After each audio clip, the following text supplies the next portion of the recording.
Puji Tuhan, kita bersyukur pagi hari ini dapat berbakti bersama-sama kepada Tuhan Yesus Kristus, ya.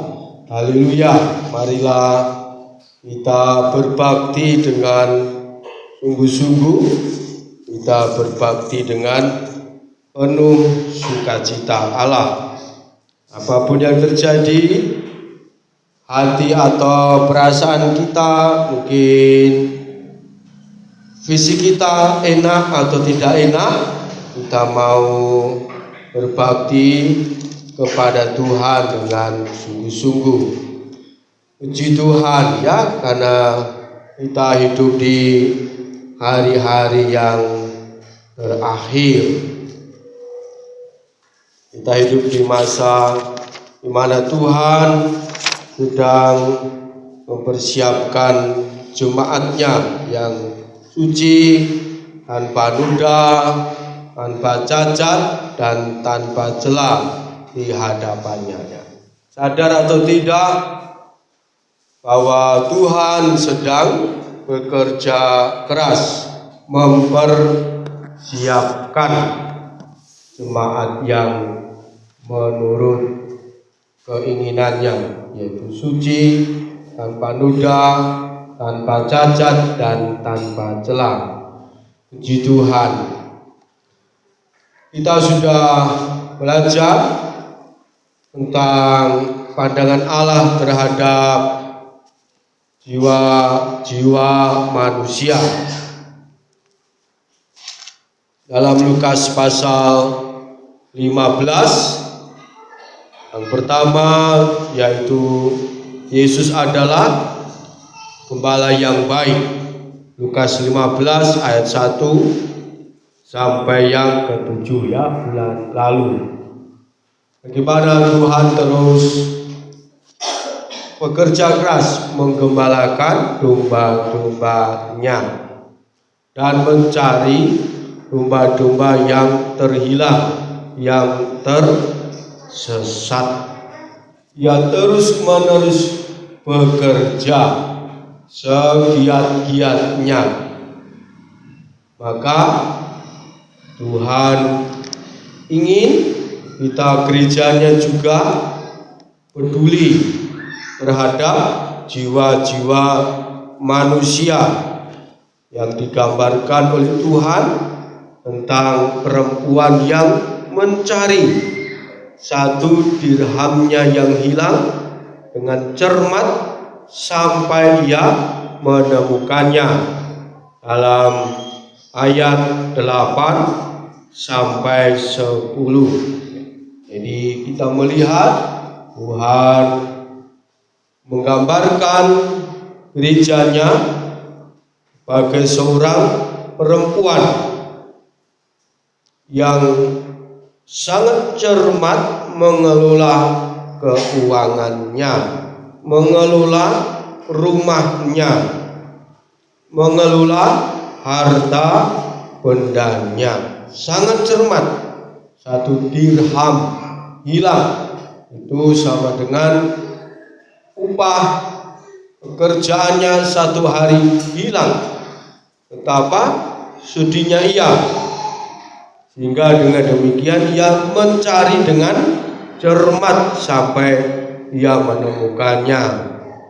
Hal ini merupakan panggilan Tuhan buat gerejanya untuk merawat jiwa-jiwa yang Tuhan percayakan,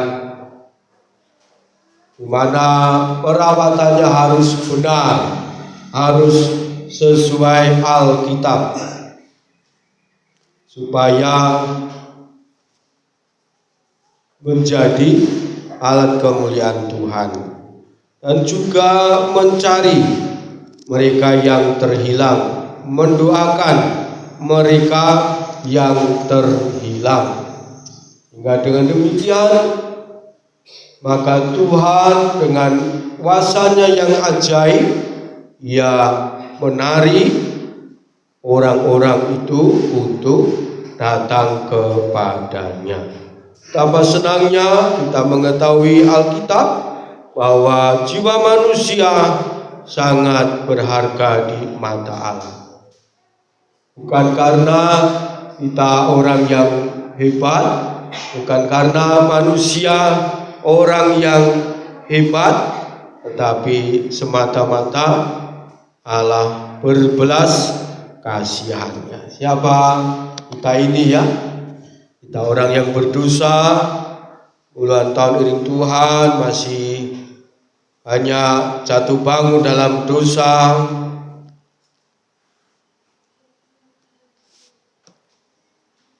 Kalau Allah kita Yesus Kristus kejam, ya tentu dengan satu pukulan saja kita sudah binasa. Tetapi karena kemurahan Tuhan, maka Ia terus-menerus menerima kita supaya kita dengan sungguh-sungguh berjuang mengerjakan keselamatan kita dengan takut dan gentar sampai kita mencapai kehendak Allah yang sempurna itu. Marilah kita menjadi gereja yang peduli kepada jiwa-jiwa yang terhilang. Berapa jumlah penduduk di kota ini? Sangat banyak. Berapa jumlah orang yang sudah percaya kepada Tuhan? Sangat sedikit. Tuhan inginkan kita memandang yang sangat banyak itu yang belum mengenal Tuhan Yesus Kristus. Ladang telah menguning, siap dituai, dan marilah kita berdoa supaya Tuhan berkenan memakai kita menjadi pekerja-pekerjanya. Dipakai Tuhan untuk bersaksi, menceritakan belas kasihan Yesus kepada orang berdosa. Dan ketika waktunya Tuhan tiba, mereka akan percaya dan bertobat dan diselamatkan oleh Tuhan Yesus Kristus. Betapa senangnya kita mendengar berita Injil Kristus. Allah mengasihi orang berdosa dan terus-menerus mencari mereka, memanggil mereka untuk masuk dalam keselamatan. Sepanjang orang-orang itu masih diberi Tuhan waktu untuk bernafas, itu masih ada kesempatan bagi kita untuk berdoa, berpuasa, supaya mereka percaya kepada Yesus. Mungkin percaya kepada Yesus 1 detik sebelum Ia meninggal. Mungkin keadaan koma di rumah sakit, tetapi masih ada nyawa. Kita tidak tahu. Allah bekerja sangat ajaib. Allah memanggil roh orang itu, dan orang itu berkata dalam keadaan fisiknya yang koma, Tuhan selamatkanlah saya ingin bersama Engkau di Firdaus.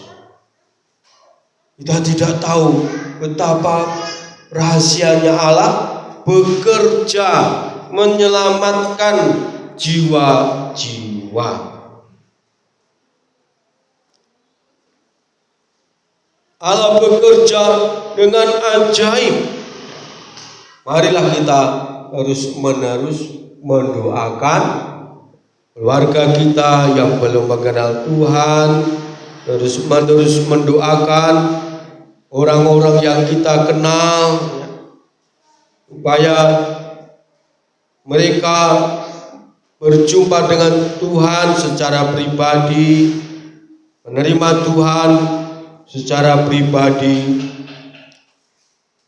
dan itu semua akan Tuhan perhitungkan buat kita sebagai upah kita kelak dalam langit baru dan bumi yang baru. Doa untuk keselamatan jiwa-jiwa. Itu adalah doa yang sangat penting, doa syafaat yang sangat penting. Karena kebutuhan manusia yang paling utama adalah keselamatan jiwa. Tidak sia-sia kita berdoa untuk keselamatan jiwa-jiwa. Kita berdoa untuk kesempatan bersaksi. Kita berdoa untuk berdirinya gereja-gereja yang baru, yang peduli kepada jiwa-jiwa yang terhilang. Marilah kita bersama-sama membangun gereja kita menjadi gereja yang peduli kepada keselamatan jiwa-jiwa. Allah peduli kepada gerejanya. Allah peduli kepada bangsa-bangsa. Allah peduli kepada keluarga. Dalam ayat 11 sampai ayat 32, perumpamaan tentang anak yang hilang. Hari ini kita masuk bagian terakhir dari pelajaran Alkitab tentang pandangan Allah terhadap jiwa-jiwa manusia. Allah peduli, Yesus peduli kepada keluarga-keluarga. Kita membaca bersama-sama ayat 32.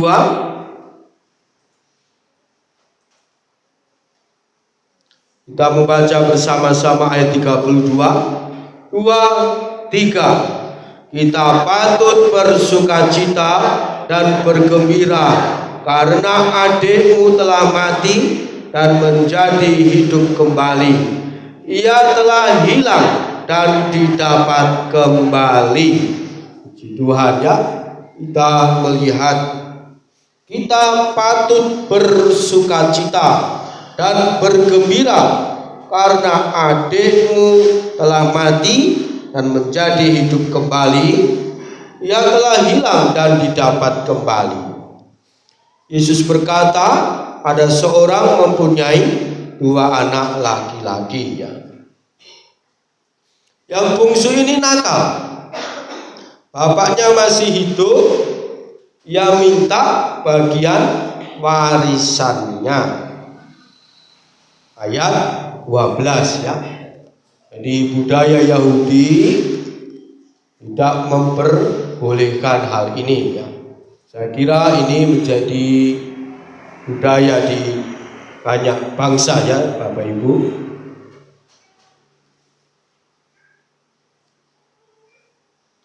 Orang tua masih hidup sudah nuntut haknya sebagai ahli waris. Ayat 12 ya. Kita belajar satu hal, anak bungsu ini tamak akan uang, tamak akan harta benda. Salah satu penyakit yang mematikan dalam sebuah keluarga, dimanapun keluarga itu, di zaman manapun, di tempat manapun. Jujur, dalam tiap-tiap keluarga kita ini menjadi penyakit yang mematikan, dan kita harus kebal terhadap penyakit ini. Rebutan harta, rebutan warisan. Orang tua masih hidup menuntut haknya, ahli waris. Rupa-rupanya Tuhan Yesus melihat banyak orang Israel berperilaku seperti itu. Padahal kitab Musa mengatakan untuk mereka menghormati ayahmu dan ibumu. Ada hukum tersendiri soal ini yang telah ditulis oleh Allah dan kemudian ditulis lagi oleh Musa. Intinya tentang tamak, rakus akan harta dunia. Kita melihat berapa banyak keluarga yang hancur berantakan sebagaimana informasi-informasi di media massa karena harta warisan. Ada orang tua yang membunuh anaknya karena jengkel. Anaknya minta warisan terus, tidak berhenti-berhenti. Ada kebalikannya, anak membunuh orang tuanya karena jengkel, menuntut warisan tidak diberi juga. Ada anak yang sudah kaya raya karena ia berhasil dalam pekerjaannya, ia masih menuntut bagian warisannya kepada ibunya, padahal ibunya tinggal di desa tua renta sendiri sederhana, sementara si anak ini sukses di kota, kaya raya, berhasil dalam pekerjaan, asal hidupnya juga sukses, kaya raya. Hanya kasus kejahatan karena rebutan warisan.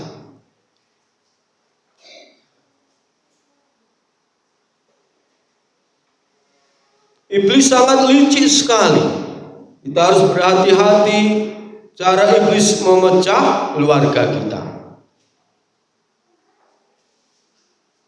Ayat 12 ini marilah menjadi pelajaran sangat berharga bagi kita. Mana hakku Bapa? Itu cirilah orang tua dianggap si bungsu haknya.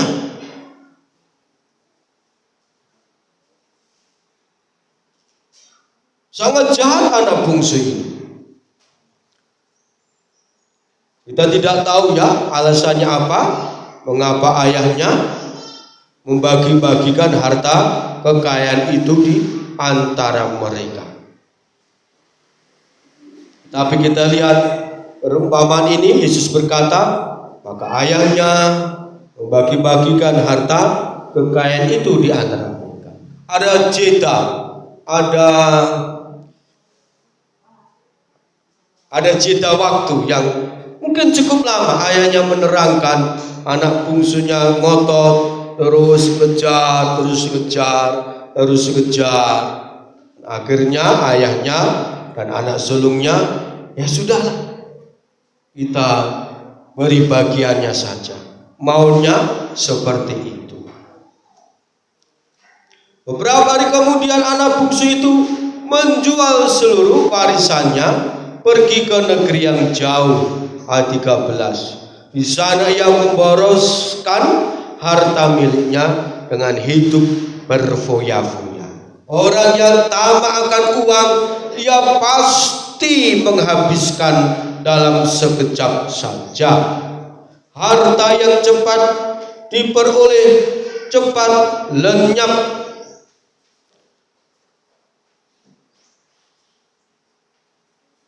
Ada ya satu ayat di kitab Amsal ya. Harta yang cepat diperoleh, cepat hilangnya.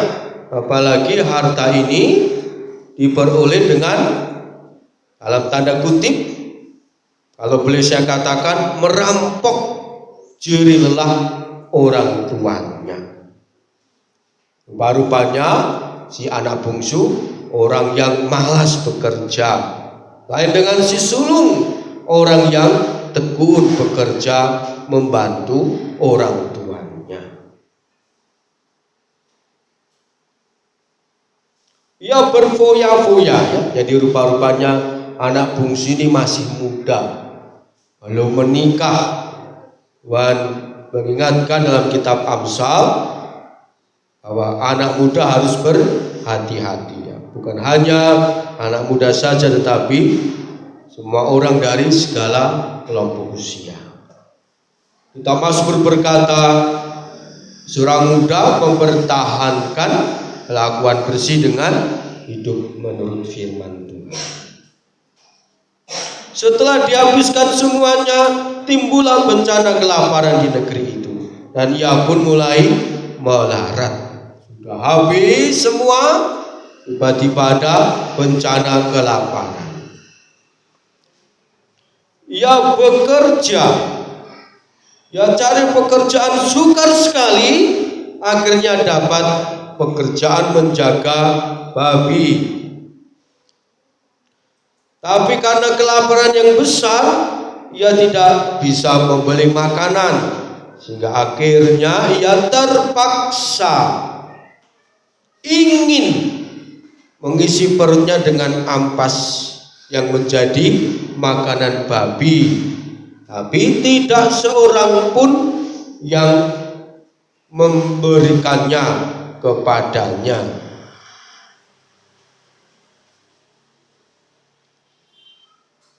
Tuhan mengajarkan kita supaya kita memohon hikmat untuk mengelola berkat Tuhan yang kita terima, supaya ketika ada bencana kelaparan yang melanda dunia ini, kita tidak kebingungan. Ada tabungan.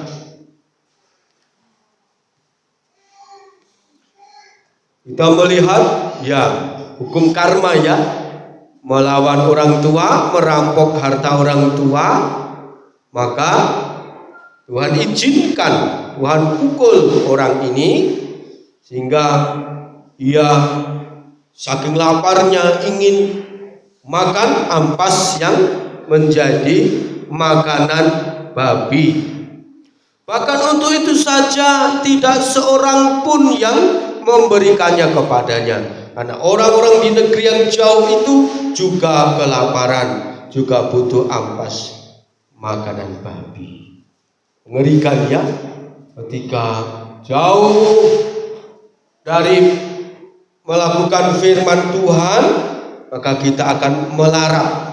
Pertama kali melarat secara rohani, lama-lama melarat secara lahiriah. Saya ingat khotbahnya Raja Daud dalam sebuah lagu yang menjadi pegangan saya pribadi. Tidak pernah kulihat orang benar anak cucunya mengemis-ngemis minta roti. Itu betul-betul saya pegang ya secara pribadi. Ketika kita hidup dalam firman Tuhan, kalau ada bencana kelaparan, kesukaran melanda dunia ini, Tuhan memelihara keluarga kita. Tuhan memberkati keluarga kita. Dalam bencana kelaparan kita ingat orang muda yang satu bernama Yusuf. Ia pergi ke negeri yang jauh, tetapi dibuang sama saudara-saudaranya. Ia mengasihi ayahnya. Ia dibuang oleh kakak-kakak kandungnya sendiri. Tetapi kita lihat Tuhan membela Yusuf dalam masa kesukaran, hingga Tuhan mengangkat Yusuf menjadi seorang wakil raja atau perdana menteri pada saat itu. Ketika ada nubuatan tentang bencana kelaparan yang dahsyat selama 7 tahun, maka selama 7 tahun sebelumnya ia dengan kerja yang keras dan cerdas, ia mempersiapkan Mesir menjadi lumbung pangan yang luar biasa. Dan kemudian masuklah kelaparan 7 tahun yang ganas itu, dan orang Mesir tidak kelaparan. Bahkan pekerjaan Yusuf mendatangkan berkat bagi bangsa-bangsa di dunia saat itu, karena kelaparan melanda seluruh dunia pada zaman itu. Mana yang kita pilih? Anak bungsu yang memboroskan hartanya, walau dalam tanda kutip itu milik ayahnya, ia rampas. Ataukah kita memilih Yusuf? Pastilah kita semua yang hadir, ya, saya percaya kita semua memilih Yusuf, orang muda yang taat kepada Tuhan. Tuhan beri hikmat mengelola hidupnya supaya masa depannya baik, tidak kekurangan satu apapun. Kalau kita sungguh-sungguh takut akan Tuhan, Bapak Ibu yang dikasihi Tuhan, Tuhan akan menolong kita, akan memberi kelancaran rezeki dalam pekerjaan kita sehari-hari, akan memelihara kita dengan cara yang ajaib, memberi hikmat kepada kita, hingga kita dapat mengelola berkat Tuhan dengan baik sekali. Ketika ada bencana kelaparan, Yesus berkata dengan jelas, bencana. Tidak ada seorang pun yang tahu masa depan dunia kita. Alkitab sudah katakan, semakin dekat Tuhan datang kembali, semakin banyak bencana. Tetapi Allah tetap memelihara anak-anaknya. Allah tetap memelihara anak-anaknya. Marilah kita percaya, orang benar, anak cucunya tidak pernah mengemis-emis minta roti. Lain dengan anak muda ini, belum menikah sudah mengemis-emis, bukan roti, makanannya babi, yaitu ampas, ya minta. Saking laparnya, Tuhan merendahkan yang meninggi sedemikian rupanya, merendahkannya luar biasa. Jangan kita silau dengan orang yang sombong, orang yang meninggikan diri dengan segala kekayaan, memboroskan harta miliknya. Berfoya-foya merupakan salah satu tindakan nyata orang yang sombong dengan harta miliknya. Tidak mungkin aku kekurangan, hartaku banyak. Tuhan pegang kendali. Masih untung anak ini diizinkan Tuhan lapar saja, belum mati sehingga binasa. Kita bersyukur untuk apa yang Tuhan kerjakan dalam hidup kita, menguatkan kita. Orang benar, anak cucunya tidak akan mengemis-emis minta roti.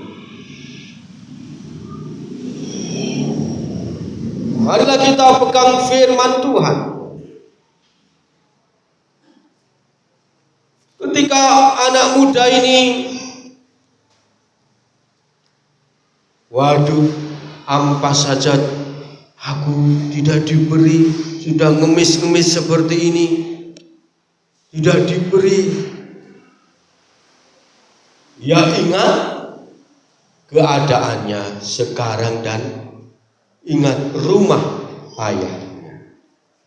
Ya, ingat bagaimana bapaknya memelihara dia. Ia ingat bagaimana hamba-hamba bapaknya berlimpah-limpah makanan, tapi aku di sini mati kelaparan. Saat itu juga anak bungsu ini bertobat, "Bapa, aku telah berdosa terhadap surga dan terhadap Bapa." Lalu ia merencanakan pulang, lalu ia pulang. Luar biasa. Mungkin waktu yang lama ia ada di negeri yang jauh. Ayahnya tanpa ia sadari terus menunggu. Luar biasa, itulah orang tua yang luar biasa. Puji Tuhan ya, tidak ada orang tua yang jahat terhadap anak.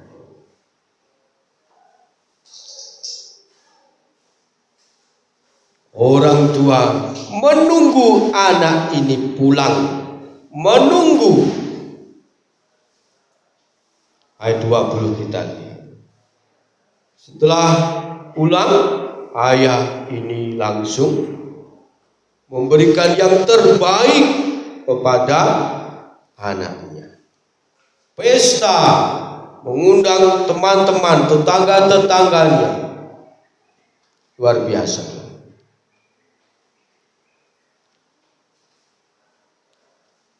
Anak sulung iri. Mengapa Bapak memperlakukan adik seperti itu? Ya sudah jahat. Tetapi ayahnya berkata, "Kasihanilah dia. Kita harus senang karena adikmu telah mati dan hidup kembali, telah hilang dan didapat kembali." Adikmu telah kembali, ia telah bertobat. Terimalah dengan seluas-luasnya.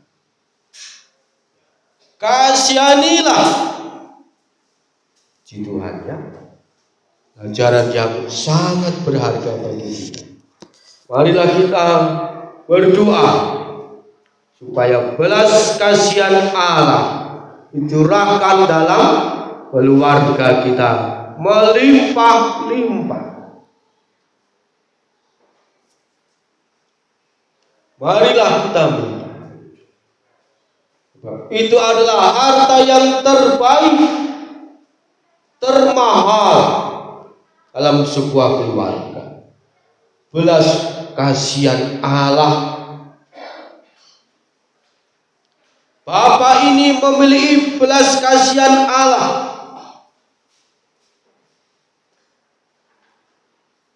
Sehingga ia mengampuni, yang menunggu anaknya bertobat, menunggu.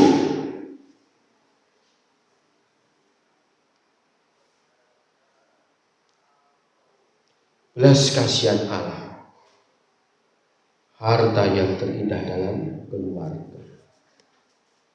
Itulah pandangan Allah terhadap jiwa manusia. Belas kasihan Allah. Kematian Yesus merupakan bukti nyata belas kasihan Allah kepada manusia.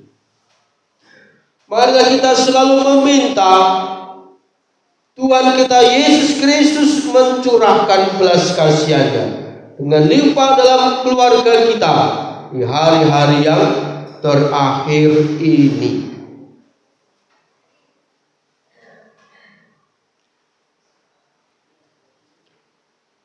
Allah yang menciptakan keluarga. Saya hanya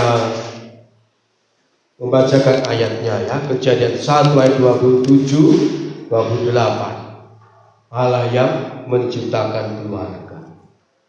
Lalu pasal 2 ya, Kejadian 1 ayat 27, 28. Allah menciptakan keluarga. Yesus yang menciptakan keluarga. Tuhan yang memberikan jodoh kepada Adam. Adam dibuat tidur oleh Tuhan. Lalu diambillah sepotong tulang rusuk Adam, lalu dibalut dengan daging, dan Allah mengembuskan nafasnya masuk ke dalam tubuh perempuan itu dan diberi nama Hawa atau perempuan.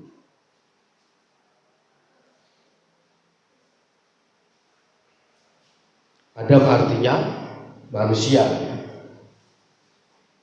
Adam itu bahasa Ibrani artinya manusia. Hawa juga bahasa Ibrani artinya perempuan. Perempuan artinya diambil dari tulang rusuk laki-laki.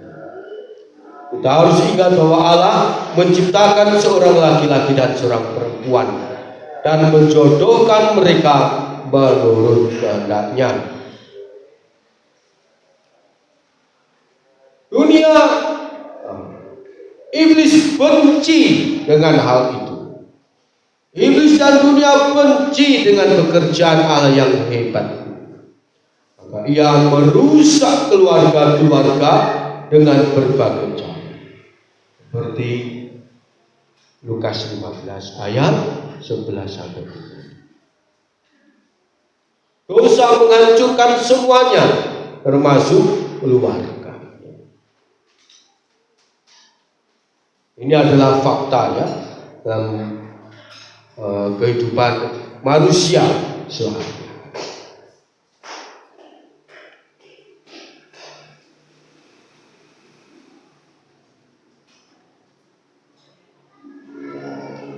Dunia berusaha memasukkan ide-ide yang mengerikan untuk menghancurkan ciptaan Allah yang indah, keluarga yang ilahi. Beranak cuculah dan bertambah banyak penulah bumi. Artinya keluarga-keluarga yang menghasilkan jiwa-jiwa yang diselamatkan oleh Tuhan. Keluarga-keluarga yang menjadi berkat sehingga orang-orang percaya kepada Yesus. Keluarga-keluarga menjadi percaya kepada Yesus. Bukan kebetulan Tuhan Yesus memberikan nasihatnya tentang kondisi keluarga di akhir zaman. Lukas 17 ayat 26 sampai 30. Kita bicara Allah peduli keluarga. Bukan kebetulan Tuhan Yesus memberikan nasihatnya tentang kondisi keluarga di akhir zaman. Ia beri contoh sejarah. Yang pertama, keluarga Nuh.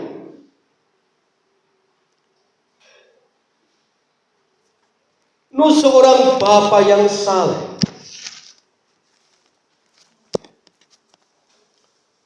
Seorang yang benar, tidak bercela di antara orang-orang sejamannya. Nuh hidup bergaul dengan Allah.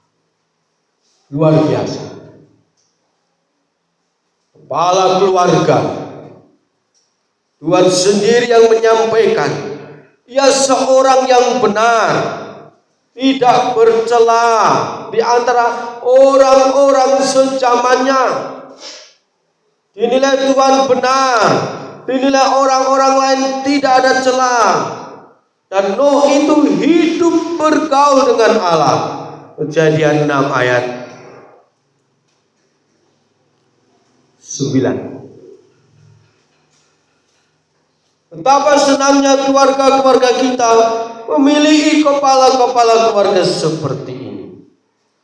Entah dipimpin oleh sang bapa atau karena tinggal bapa kemudian dipimpin oleh seorang ibu.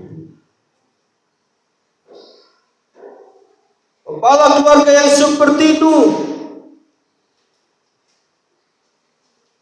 keluarganya diberkati oleh Tuhan. Diberkati dengan apa? Dengan kekudusan Tuhan, keselamatan, damai sejahtera, hikmat, penyertaan, dan kekuatan yang baru dari Allah.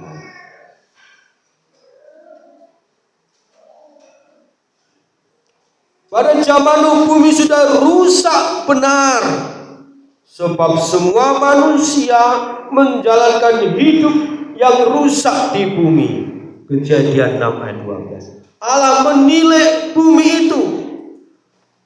Saya tidak bisa membayangkan Allah menilai bumi yang sekarang. Pasti penilaiannya lebih hebat dari ayat 12.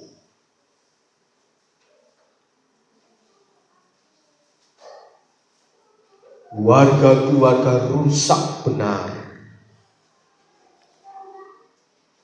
Sehingga Tuhan memutuskan banjir.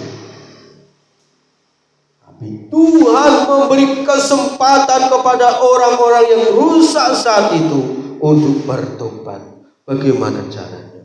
Tuhan suruh bangun bahtera, bangun kapal, bangun perahu yang besar.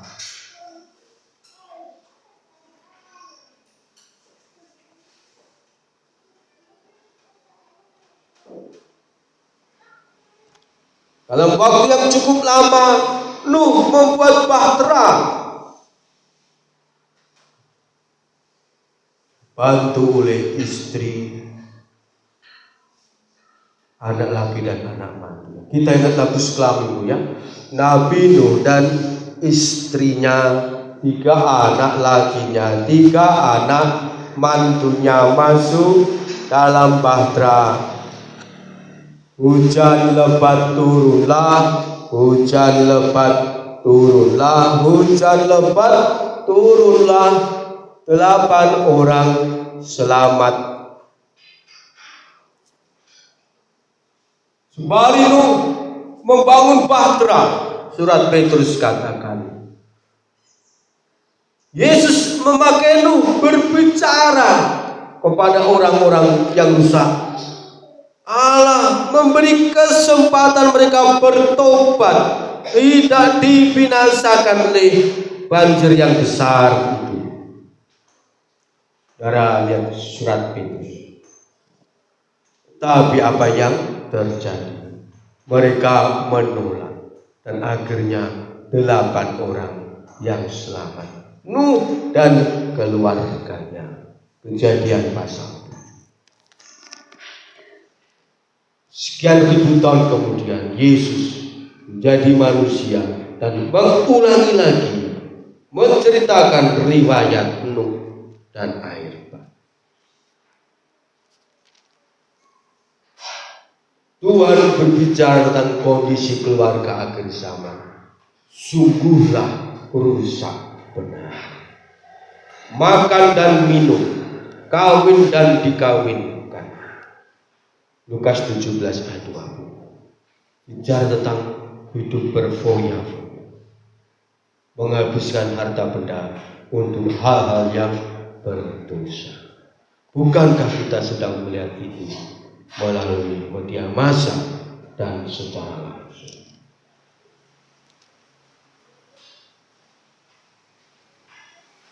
Tuhan ingin kita seperti Nuh dan keluarga, memohon terus belas kasihan Allah dengan limpah, supaya kita tetap hidup bersama keluarga kita di dalam kehendak Allah.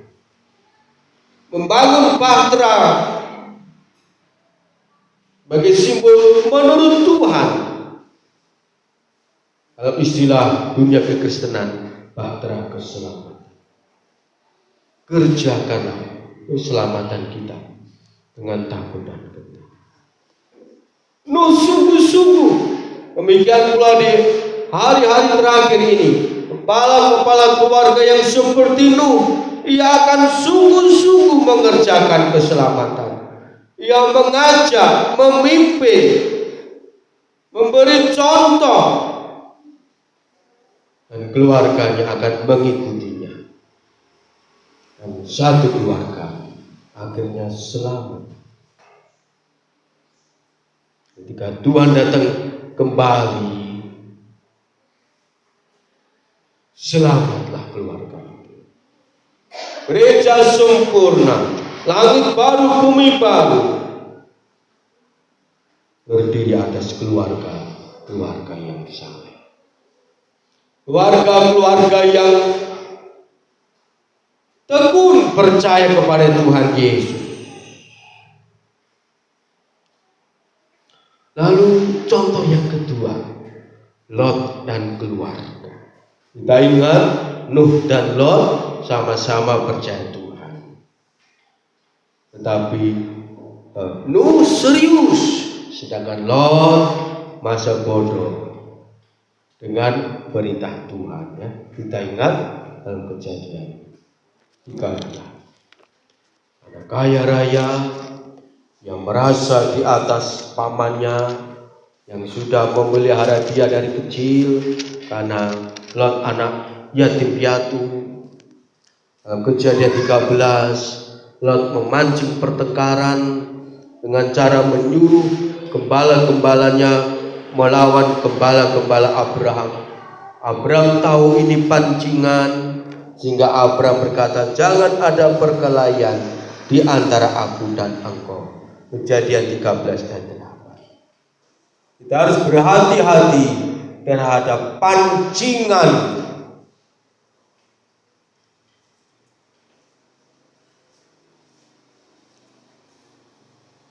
orang-orang yang iri terhadap damai sejahtera keluarga kita. Mereka selalu buat pancingan untuk memperkeruh keluarga kita. Jangan ada perkelahian antara aku dan engkau. Bijaksana sekali Abraham. Silakan pilih mana. Lot pilih Sodom dan Gomora. Abraham sudah bicara, tetapi Lot memilih hawa nafsu. Kita lihat apa yang terjadi.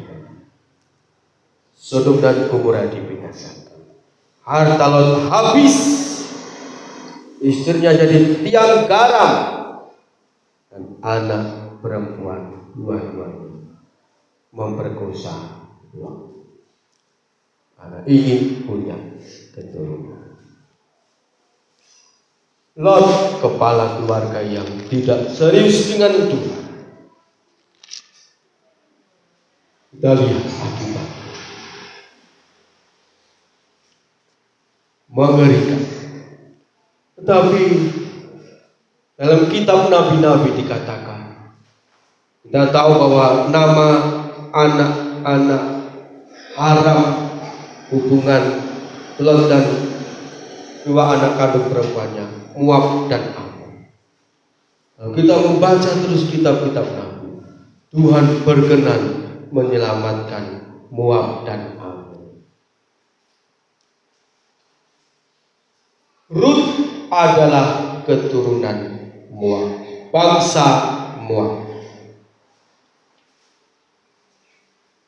Masuk dalam silsilah Yesus Kristus. Luar biasa. Lot seperti itu. Allah memberi kesempatan kepada keturunannya bertobat.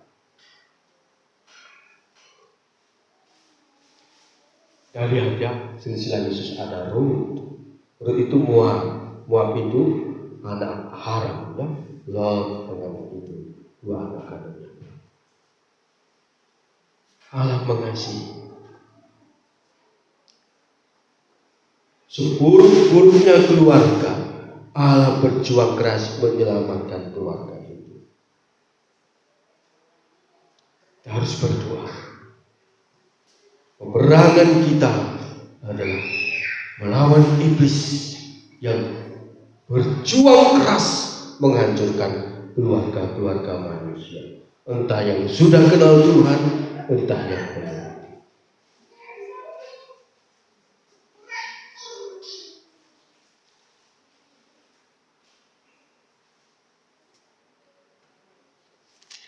Belas kasihan Allah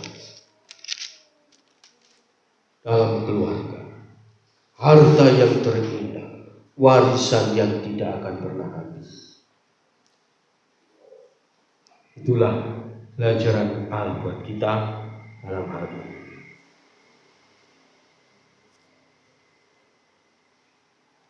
Kita ingat Ibrani 12 ayat 5 sampai 11. Ibrani 12 ayat 5 sampai 11.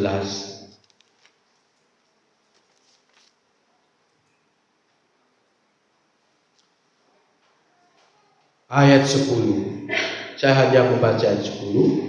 Sebab mereka mendidik kita dalam waktu yang pendek sesuai dengan apa yang mereka anggap baik, tapi Dia menghajar kita untuk kebaikan kita, supaya kita beroleh bagian dalam kekudusan.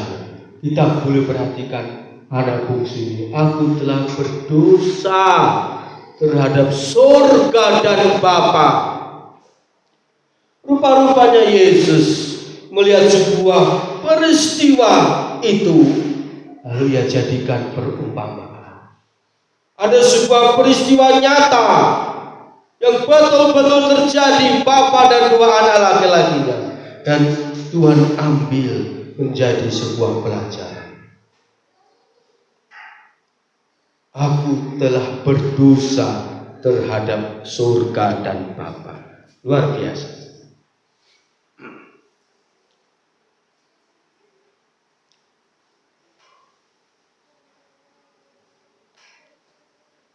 Tuhan yang di surga mengasihi anak bungsu ini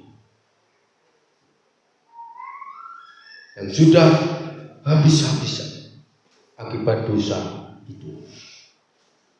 Tuhan memanggil, memang sangat menyakitkan, tapi itulah bentuk nyata kasih Tuhan yang menghajar kita untuk kebaikan kita.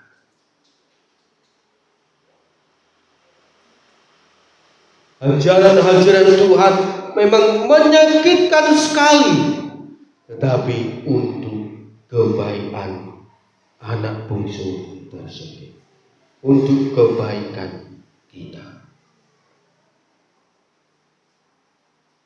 supaya kita beroleh bagian dalam kekudusan, langit baru dan bumi. Yesus Allah yang baik, yang mendidik kita. Marilah kita tidak patah semangat ketika Tuhan izinkan hal-hal yang menyakitkan kita. Tujuannya baik, ujungnya adalah baik. Bagian dalam kekudusannya, pertama-tama bicara tentang penyertaan Tuhan, dan kedua, langit baru dan bumi yang baru. Tujuannya baik. Mungkin hari-hari ini kita mengalami hal-hal yang menyakitkan, kita berputus asa, kita ingat tujuannya untuk kebaikan. Janganlah kita menjauhkan diri dari hadirat Tuhan. Mengapa? Daud menyanyi, hanya dekat Allah saja aku tenang, daripadanya lah keselamatanku. Mazmur 62 ayat 2. Ketika kita patah semangat, kita nyanyilah, hanya dekat Allah saja aku tenang, daripadanya lah keselamatan. Kita tenang. Syarat untuk bisa kuat berdoa, tenang hati dan pikiran.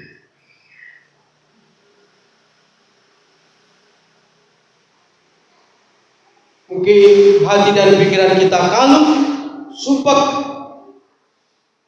Ada Tuhan Yesus Allah yang baik, mintalah ketenangan hati.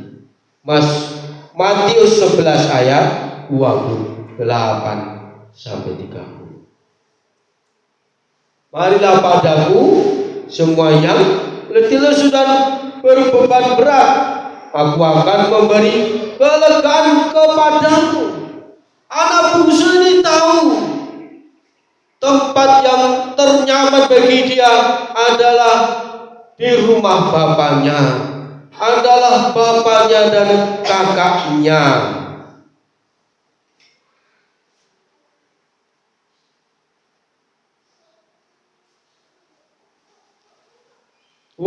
Yesus adalah tempat ternyaman bagi jiwa kita.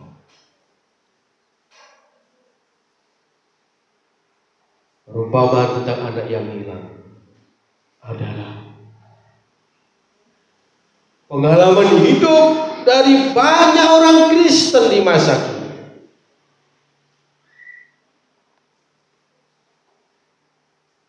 Gelisah jiwanya, tidak damai hatinya, tidak tentram pikirannya, tidak tenang rohnya, seperti anak bungsu, dan mencari kepuasan untuk menentramkan hatinya dengan hal-hal yang tidak berkenan kepada Tuhan.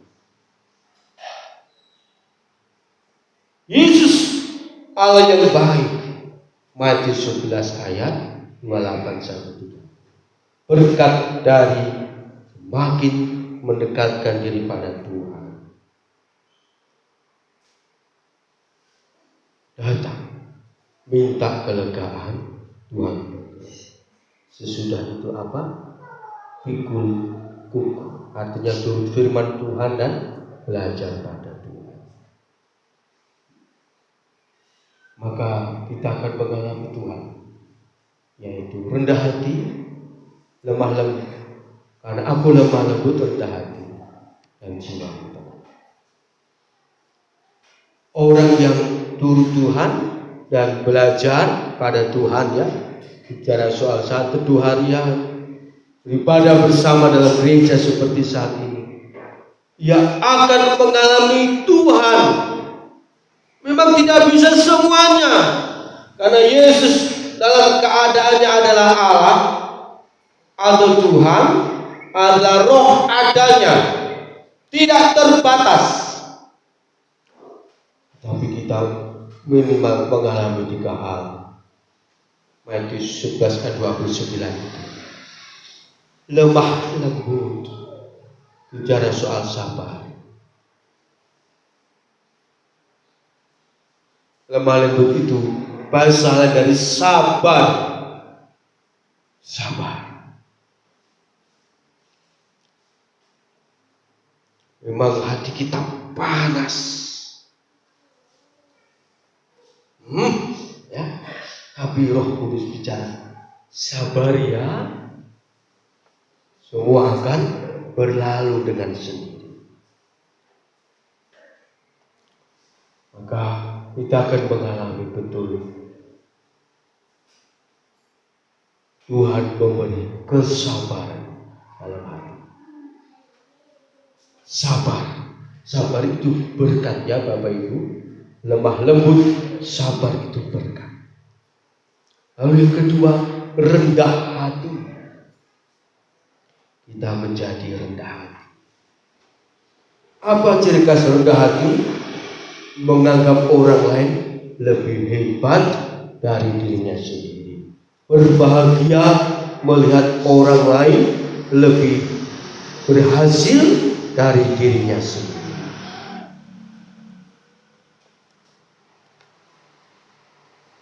Lalu berkat yang ketiga, jiwa tenang. Minimal kita mengalami 3 berkat ini, lebih dari cukup ketika kita duduk di kaki Tuhan setiap hari dalam jumlah-jumlah jam tertentu.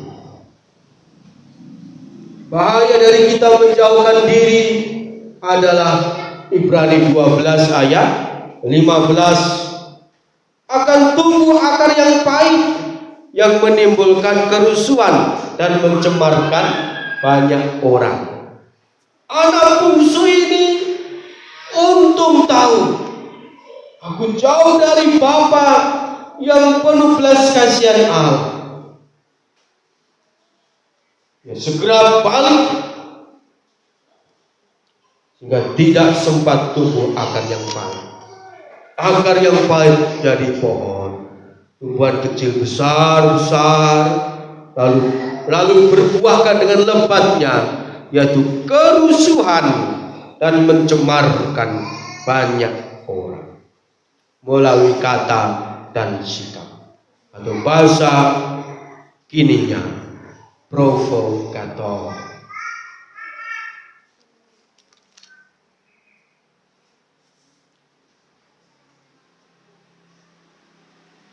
Belas kasihan Allah adalah kebutuhan terutama bagi semua orang, terutama umat Tuhan. Perumpamaan anak bungsu yang hilang mengingatkan kita bahwa Yesus Kristus tetap setia dengan janjinya. 2 Petrus 3 ayat 9. Ia mempercepat waktunya untuk datang kembali, tetapi ia melipat gandakan kerja kerasnya menyelamatkan keluarga-keluarga, baik secara langsung dan juga melalui pelayanan gereja.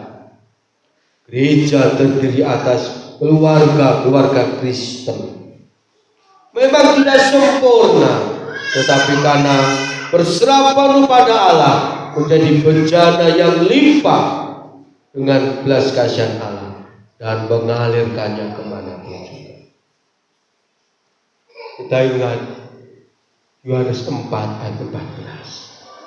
Air hidup, Yesus adalah air hidup.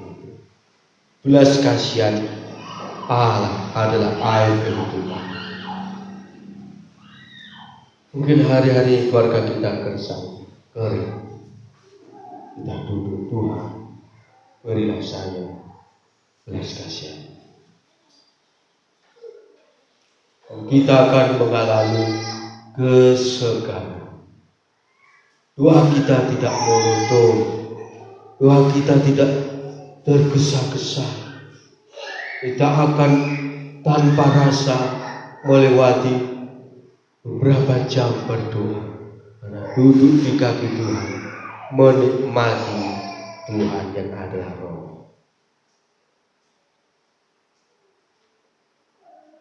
Menikmati Tuhan yang adalah Roh. Tidak ada jam-jaman berdoa. Bukan jam-jam berdoa. Tidak terasa. Itulah orang-orang yang menikmati Tuhan dalam jam-jam doa. Langit baru dan bumi yang baru adalah rumah keluarga anak-anak Allah, keluarga yang sejati, keluarga yang kekal. Wahyu 21 ayat 3. Kemah Allah di tengah-tengah manusia, Ia diam bersama-sama dengan mereka. Ayat 4. Allah melayani mereka. Ayat 7 dari Wahyu 21. Warisan yang kekal, ya, luar biasa. Barang siapa menang, ia akan memperoleh semuanya. Aku akan menjadi Allahnya, dan ia akan menjadi anak. Marilah kita mengejar warisan yang kekal. Lagu Jawa Timur dulu, lagu GPDI era tahun 20-an 30. Derek Gusti Yesus angsal warisan. Derek Gusti Yesus angsal warisan. Warisan. Gesang langgeng warisan. Gesang langgeng. Itu lagu-lagu GPDI zaman dulu di kalangan orang-orang Jawa. Ikut Tuhan Yesus dapat warisan, yaitu hidup kekal. Itu terjemahan ayat 7. Marilah kita mengejar warisan yang kekal. Allah kita Yesus Kristus adalah Bapa kita. Ia menyediakan warisan buat kita. Marilah kita kejar. Kita pasti mendapatkannya dan menikmatinya selama-lamanya dalam langit baru. Haleluya. Tuhan Yesus memberkati kita semua.